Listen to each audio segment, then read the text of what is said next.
Hey friends, so today we're going to do a quick tutorial making a level 1 human rogue in 3 different systems. First we're going to do Dungeons & Dragons 5th edition, then we're going to do Pathfinder Savage Worlds, and then we're going to do Palladium Fantasy, which Palladium is the same company that makes Rifts, that's kind of their flagship, and this is their fantasy genre book. We're going to compare all 3 characters, all 3 level 1 human rogues side by side, and just kind of compare the mechanics. This is going to be a quick tutorial. Please feel free to jump ahead in the video to each of the specific tutorial sections for the 3 different systems. Following this video, we're going to put out another video where we're going to take our level 1 human rogue from each system and fight a goblin, just a standard goblin in a terrain setting, and just kind of see how they fare and compare combat mechanics as well. Without further ado, let's get into it. So I'm going to start off creating my Dungeons & Dragons character, my human rogue, rolling 4d6 6 times. When you roll 4d6, you drop the lowest dice, keep the total of the top 3. Those are your 6 numbers. I'm just going to write them down for now, and then we'll put them on the digital character sheet here in a moment. So here we go. All right, so not a bad roll. Drop a 1, 6, 5, 2, 13. All right, roll number 2. So 6, 1, 1, 2, not a good roll there. That's a 9. Okay. Roll 3. 6, 5, 2. So that's a 13. Roll 4. 4, 6, 5. There we go. So that's a 15. Roll number 5. Okay, 3, 4, 5, 6, 7. That is terrible. Okay, roll number 6. All right, 6, 5, 11, 13. Okay, so those are our 6 stats. Now let's switch over to the digital character sheet. Okay, and now I'm looking at my D&D character sheet. I've got the 6 rolls that I made over here. I'm going to quickly assign these to my attributes over here. I filled out a few basics: rogue level 1, human, Mr. D&D rogue for the name. So I'm going to start off with my dexterity. I'm going to go ahead and add that as a 15. I'll probably go ahead and, as much as I hate to put that strength at the 7, let's jump down to intelligence. I'll give that a 13. Charisma, 13. Constitution, 13. So that leaves the 9 in wisdom. All right, so those are my base attributes. And then for a for a human, starts off with common for the language and 1 other language of my choice. So I'll just go ahead and go with Elvish. Now, as a human, usually you would go ahead and get +1 in each of your attributes. I always play with a variant human. I know some dungeon masters don't allow that. I feel like any dungeon master who's played for more than like 2 years should allow that. Humans have always gotten a feat, like in all previous versions of D&D. So that's kind of one of the advantages to being a human, and they are supposed to be the most populous race. So I'm going to go ahead and play with the human variant rules. I'm going to give a +1 to strength. So you get +1 to 2 different attributes. So I'm going to get +1 in strength and +1 in wisdom, to really just to make it more simple and avoid those negatives. And then I get 1 skill proficiency later on. So I'll write that down.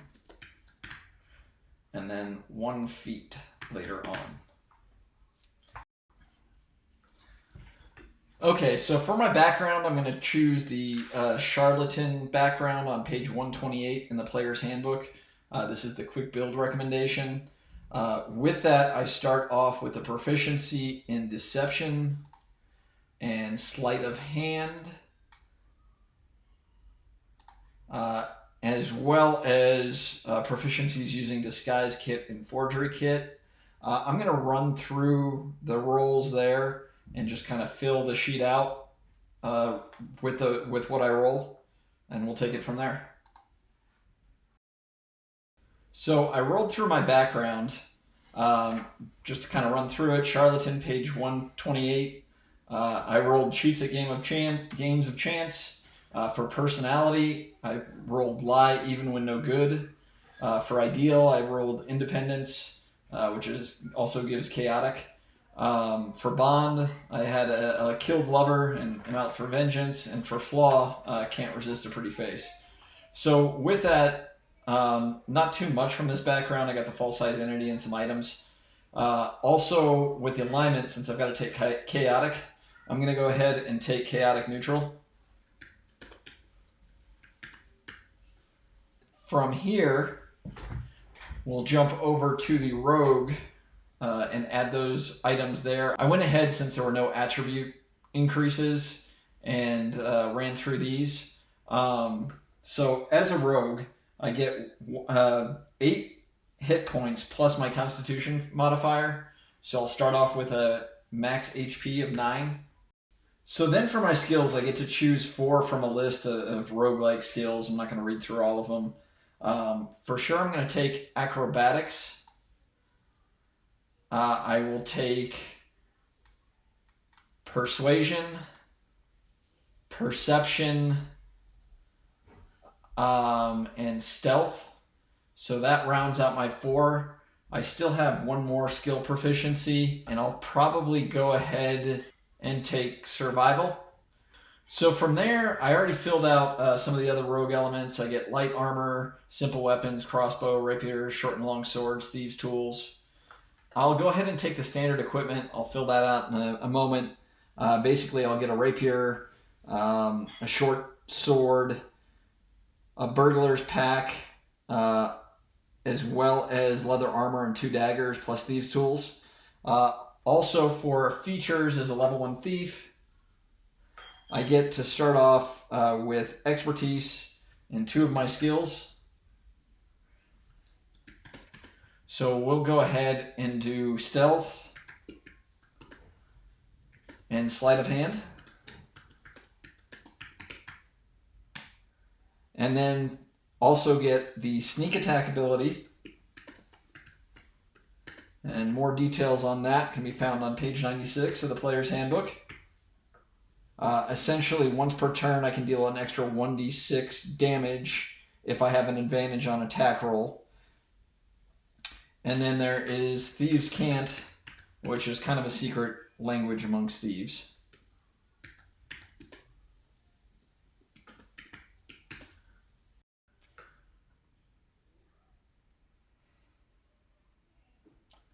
Okay, so after running through and filling everything out on the sheet, okay, let's start over.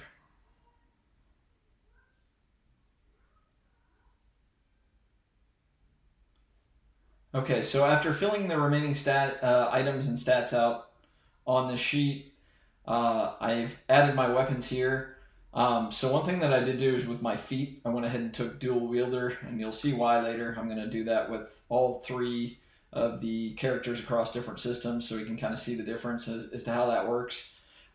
So with dual wielder, I can use the rapier and short sword as my primary weapons. So it'll be 1d8 plus 2, and then I won't get the modifier when I swing with my offhand with the short sword, so I'll just get 1d6.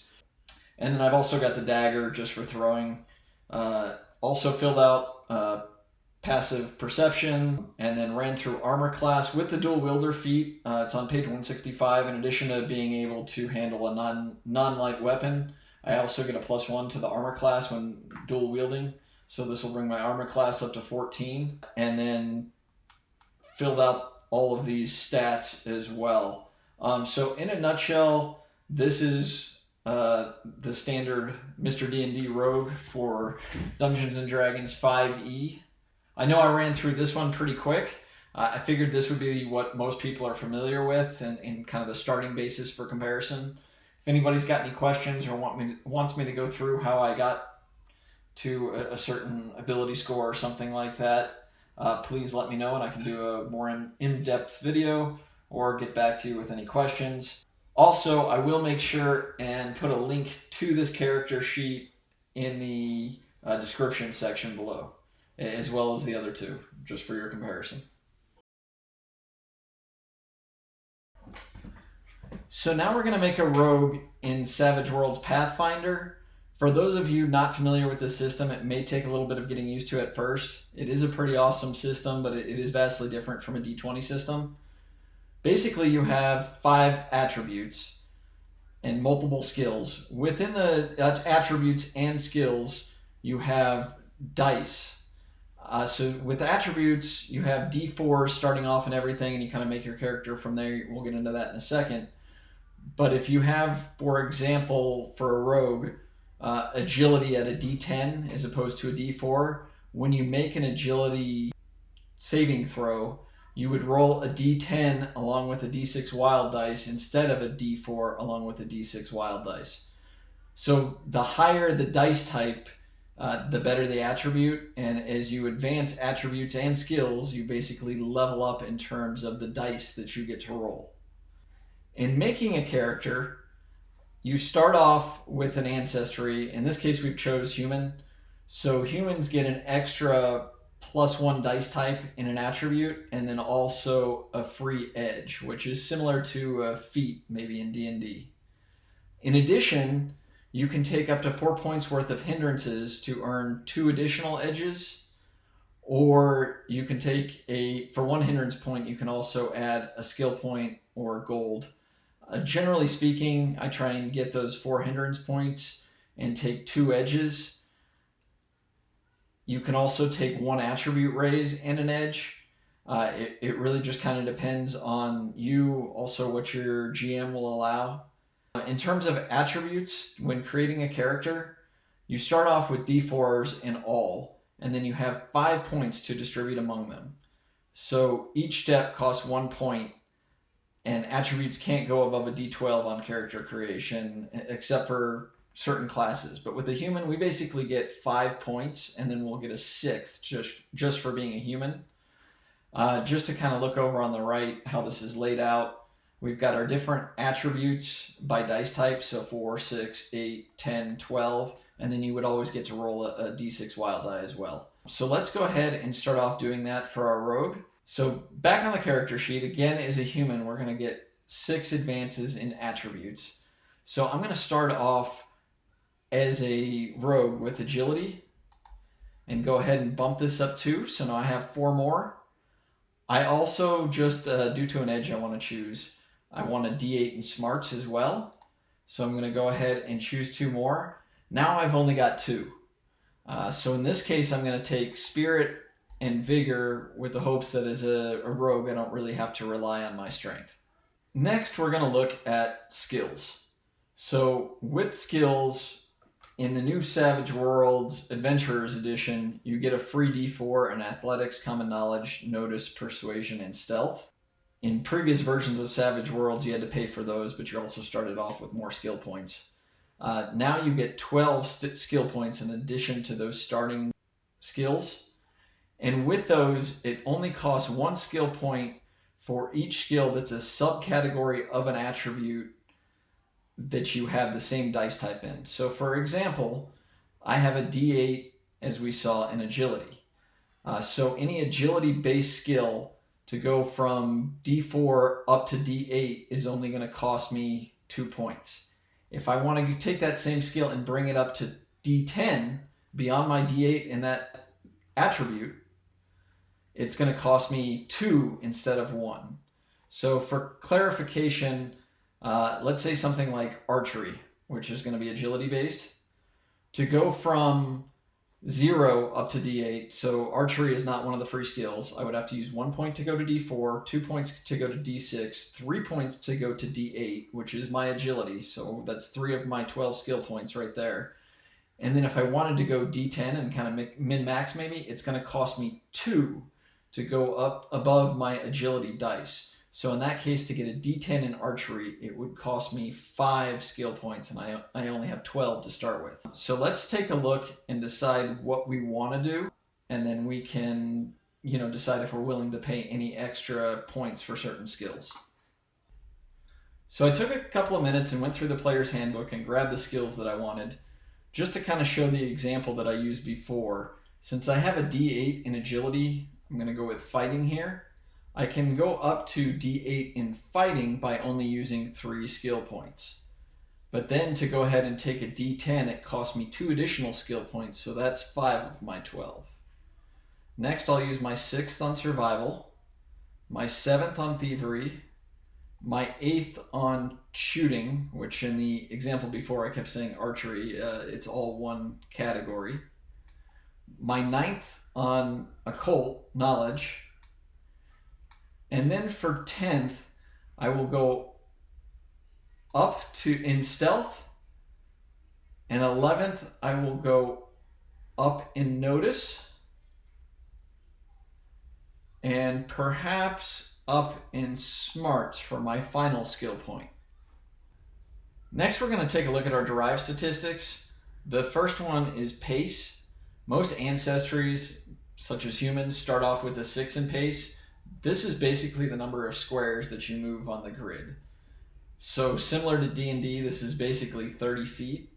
If you were an ancestry such as gnome or halfling, you might start off a little bit lower.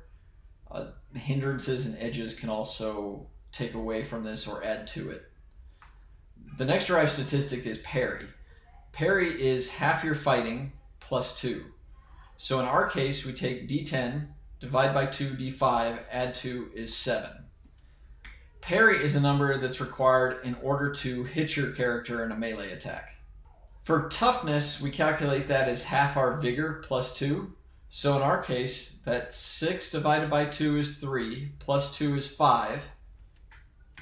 And usually in parentheses, you put how much of your toughness is attributed to armor. We haven't gotten there yet, but just hypothetically, if we had armor that gave us plus 2, we would put 2 here and make our toughness 7. Armor piercing might negate that, for example, so that's kind of the purpose there. Next, we're going to take a look at our edges and hindrances.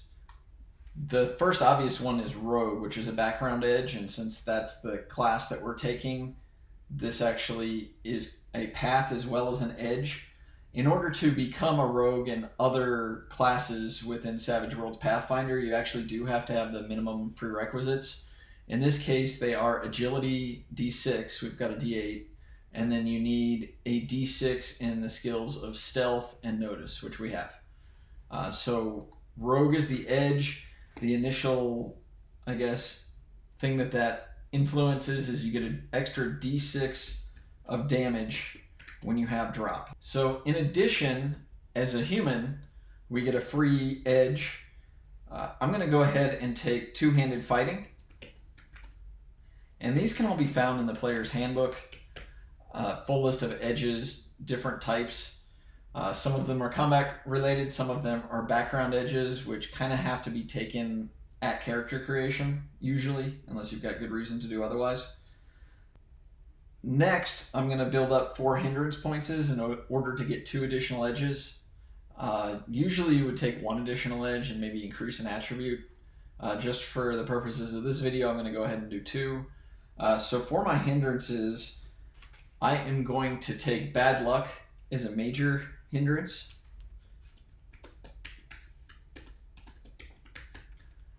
And this is actually going to decrease my number of bennies, which basically are rerolls usually, or you can soak damage with them. The second hindrance I'm going to take is hesitant, and there's a reason for it. I'm kind of going to play it on something else. This is a minor, so 1 hindrance point. And basically what this does is on initiative in Savage Worlds, you get cards drawn. So for example, if, in the case of the Goblin battle, we'll have, if the Goblin gets a king and then you get a jack, the Goblin goes first. With hesitant, you get 2 cards and you take the lower of the 2, unless it's a joker, which is the highest card and also gives some extra abilities. The third hindrance I'm going to take for 1 minor hindrance point is jealousy. This can be minor or major, and this is one of those that usually you should work with your GM on. You kind of want it to make sense and actually be a hindrance. So this could put you in certain situations when role-playing, maybe in persuasion checks, things of that nature. So make sure some of these hindrances that the GM approves them. So with these 4 hindrance points is now I can take 2 additional edges. So the 2 additional edges I'm going to take are fleet-footed, which gives me a +2 to my pace. It also gives you, when running, an additional dice. So usually you have D6 as your pace, and then when you run, you roll another D6 to run. So this gives you 8 with a D8 to run. So for our final edge, we're going to take calculating. In order to take calculating, you have to have a D8 in smarts, which we have. And what calculating does is on low initiative, 5 or less, which we have a higher chance of getting because of our hesitant hindrance, we can actually negate 2 points worth of penalties on 1 action during our turn. This could also play into the two-handed fighting for the -2 modifier for using a weapon to offhand. We'll be able to remove that in situations where our initiative was 5 or less. Now that we've completed our edges and hindrances, we're allowed 300 gold pieces in order to purchase weapons and armor. So to start off with, I'm going to get 2 rapiers and then a set of light armor. And we'll just kind of leave it there for now. Rations, traveling gear, things like that can be found in the player's handbook as well. With the light armor, that is going to give us an additional 2 toughness.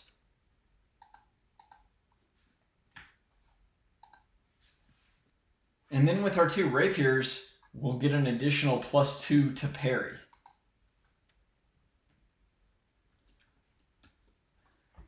So with the rapiers, we needed at least a strength of D4 in order to handle them.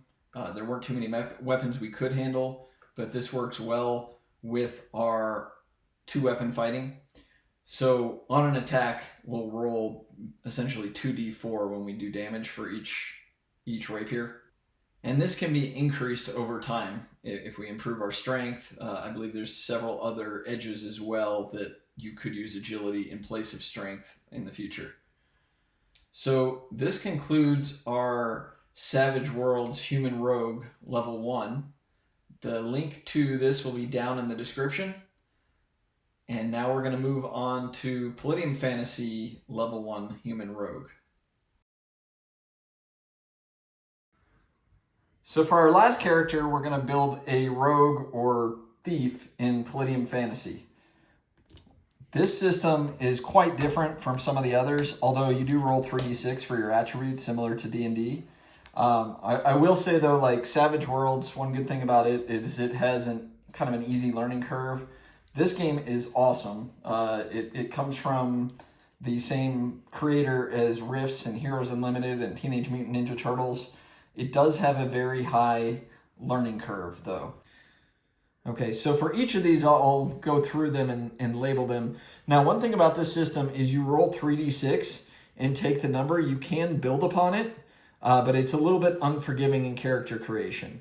If you have too many characters with 6, 7, or 8, you are allowed to re-roll, is what the rulebook says. And then another piece of this is kind of like old school D&D.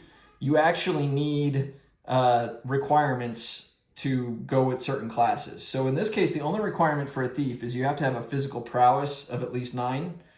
So if we don't get that, we'll re-roll at least the PP. So as we're a human, all of our rolls are going to be 3d6. With other races, for example, dwarfs get 4d6 for strength and maybe 2d6 for speed. So for our character, we'll roll first and then transfer over to the digital character sheet. So let's go ahead and roll IQ. Okay, so good IQ, 16. Very smart thief. Next, we're going to roll ME.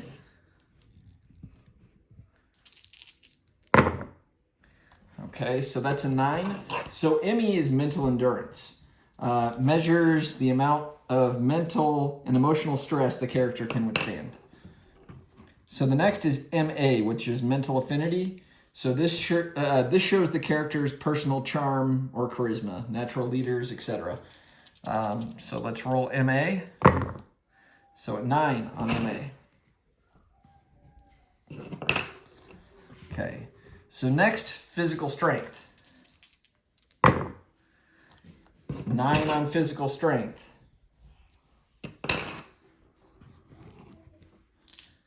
Okay. Okay, next we'll roll PP, physical prowess. This is our important roll.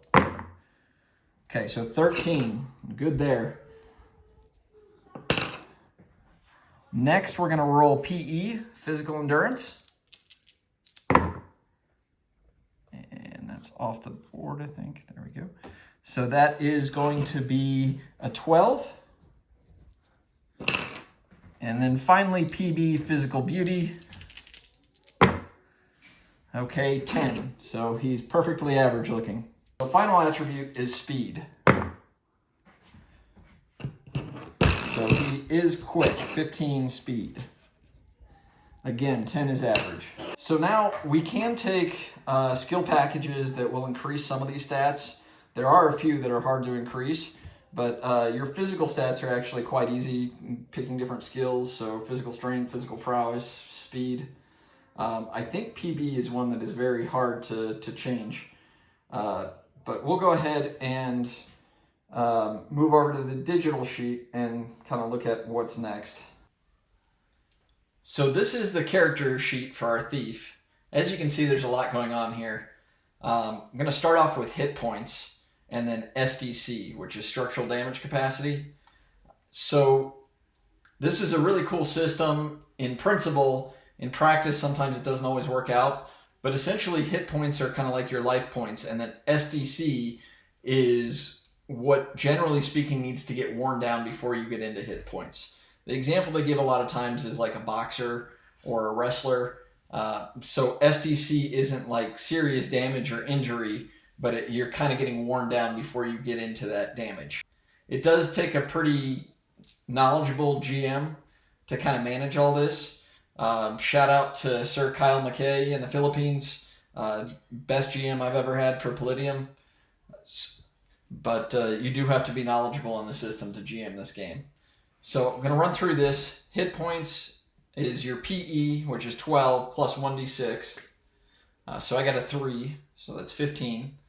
And then SDC depends on your character class. In this case, a thief is considered a man-at-arms, which basically means he has no magic or extra abilities like that. And so SDC is 3d6. Okay, so I rolled a 9 for SDC. So next we have PPE, which is Psychic Potential Energy. In Palladium, all humans have a base of 2d6 Psychic Potential Energy. I just rolled a 6. If you are a Psychic class, you can end up with more. And then one thing that's kind of different in Palladium is all characters have a small chance of being Psychic. So next, I'm going to roll a D100, 2 10-sided dice. And I got 15, which oddly enough does make me a minor psychic. So for a minor psychic, for ISP, you get 2d6 plus your ME. So I'm going to roll 2d6 and add 9 to it. So 7 plus 9, so 16. And I have minor psychic tendencies, basically. Next in Palladium, we'll look at the alignment. So in this character sheet, you can see the drop down here. You basically have good alignments, selfish alignments, and evil alignments. With a thief, it's recommended to take a selfish alignment, just because I'm going to go ahead and grab unprincipled. Following these basics, on page 32 in the Palladium Fantasy book, you can roll a pretty extensive background, or you can choose things. They have everything in there. You can roll your age, you can roll your sex, you can roll your height, your weight, and make it all random, or depending on your GM, you're able to go through and pick those yourself as well. I'm going to go ahead and just roll one out just to see what I come up with and fill out the character sheet accordingly. So I was able to quickly roll through my background.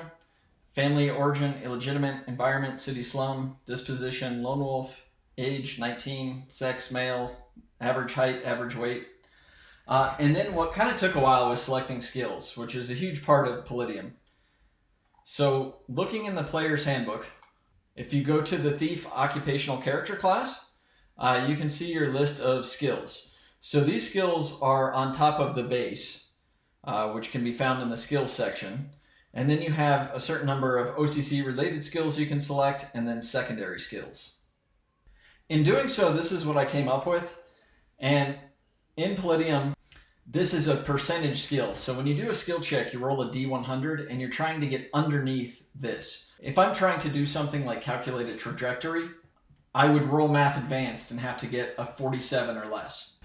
For secondary skills, I chose athletic skills, and with these you get additional attribute bonuses and even SDC. Just to kind of show what that looks like, one I took is acrobatics. You get several sub-skills, but then you also get bonuses to your attributes and even some SDC. So you get +1 to physical strength, +1 to physical prowess, and +1 to physical endurance. Another one I took is boxing. With boxing, you get 1 additional attack per melee round. And in Dungeons & Dragons, for example, a melee round is 6 seconds. In Palladium, it's 15 seconds. And then you get multiple attacks during that melee round. So you can kind of use those to react and make additional strikes. You'll see that a little bit later when we do the video fighting the Goblin, exactly how that works. Boxing's a great one to take for that additional attack per melee round, but you also get a good amount of SDC, and then +2 to parry and dodge, which is huge. As part of my skill set, I got 2 weapon proficiencies. I took paired weapons to do 2-weapon fighting, just like I did with the other 2 characters. And I took swords, so basically I will have 2 swords. With equipment, you start off with soft leather, which has 20 SDC. So one thing that's a little bit different is basically when I get hit, the armor takes damage and not my character. So first you go through armor, then you go into regular SDC and HP before the character gets taken down. With the armor, I have an AR of 10, which works very similar to any D20 game. And then I ended up with 250 gold pieces on top of that, just as the standard starting for a thief. I purchased 2 swords, just basic short swords, just for the purpose of that simulated combat. So one of the final things that I'd like to show is with speed, your movement. This is set up for Rifts versus Palladium Fantasy on foot. So the way that I was taught, or the way that it does it within the Palladium Fantasy book, is to take your speed and multiply by 20. That gives you yards per minute, which is 420. Dividing that by 15 gives me 28 yards per 15 seconds. Because I have 3 attacks per melee round, per each 15-second melee round, I divide by 3 and get 9 yards per attack, or per movement. And with that, what we usually would do is either say that the grid is 1 yard per square, or maybe you do 2 yards per square, in which case I can move 4.5 with this character. It is confusing, but you only have to calculate it once, and then it does make sense. One great thing about this is you get a lot of variation between character movement. So you have fast characters, slow characters, and other characters, with humans, it kind of differentiates their movement speed, which is really kind of cool. Also, looking down at the quick combat reference, these are kind of some bonuses that were added with those skills.